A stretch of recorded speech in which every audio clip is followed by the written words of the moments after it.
Hi! This is the first Visiting with Mia for 2023, and it's great to be back in person. I'm really excited today to talk with Christina Wong, the Director of Public Policy for Northwest Harvest. And we're going to talk about the gap between the funding of the budget last year and the needs of people who have hunger issues, and we need to really talk about filling that gap. So I'm excited to talk with Christina today. Thanks for having me. Yeah. Well, first off, I want to say that we are incredibly grateful to the legislature for the focus and support and attention and care to helping struggling Washingtonians. A big area of concern for us right now is we are anticipating a hunger cliff starting in March. And that's because they will be ending what's called the emergency SNAP allotments. This has been a temporary boost to basic food benefits, people also call it food stamps, for the last 2 years. It's been really important given that food prices are 13% higher than they were this time last year. And it helps give them money to buy food for the whole household.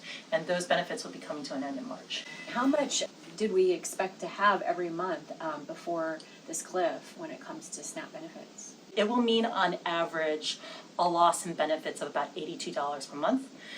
Where we have real heartache and concern are for low-income seniors and people with disabilities who live on their own, and they have income provided by Social Security. So for the most part, their basic needs costs are fixed, and as a result, they only qualify for what's called the minimum SNAP benefit. And so just to put that in perspective, this emergency SNAP allotment, they were receiving about $218 per month.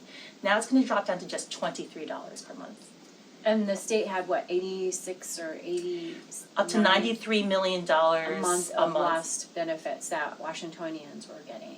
It's not just benefits to help people put food on the table, but that's benefits that's spent on food. So it's supporting businesses in our local food economies, grocers, farmers markets, jobs in those industries. So it also could be contributing to hastening an economic slowdown for us as well.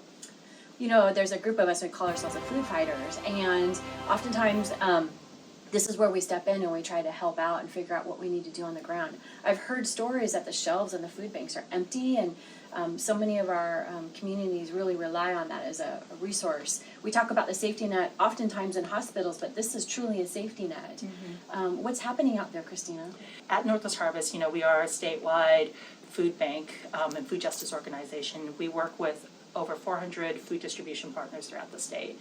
And our inventory is actually 80% less than what we had this time last year. A lot of the partnerships that we have for donating food as well as selling us food with economies of scale on our side so that we can stock those food pantry shelves. A lot of those programs are small businesses themselves and are just trying to make their profit lines stretch as much as they can, and so they're selling more product to discount stores, which means less food that they have to donate to food banks. So across the board, it's been contributing to a food shortage, not just for ourselves, but for the other food distributors in our state as well. Well, we're doing everything we can to make sure that all of our partners are getting a consistent amount of food, so that way when people come to their programs, they're not being turned away. Unfortunately, though, a lot of them are asking us, what can we do to increase the amount of food to give them to help fill in the gaps? And it's heartbreaking to tell them that we can't. So it would be great if there could be some kind of early action to help supplement programs before the start of the next biennium. So immediately we are looking for increased supports for those food banks.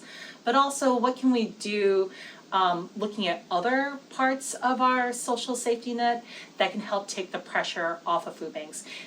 Things like our state is home to a robust set of programs called the Fruit and Vegetable Incentives Program.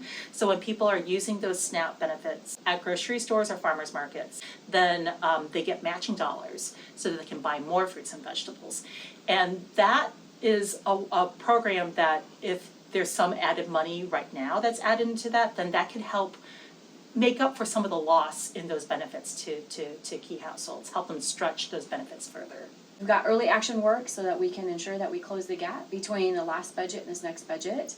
And we also have over 1 million children back in school. And we've done some great work in ensuring that kids have breakfast before the bell. But this year we're also talking about feeding hungry children. and we have definitely more of them. We are really excited and grateful to Representative Marcus Riccelli for continuing the effort to help hungry kids, make sure that all kids can be able to eat a healthy school meal without any stigma or without barriers.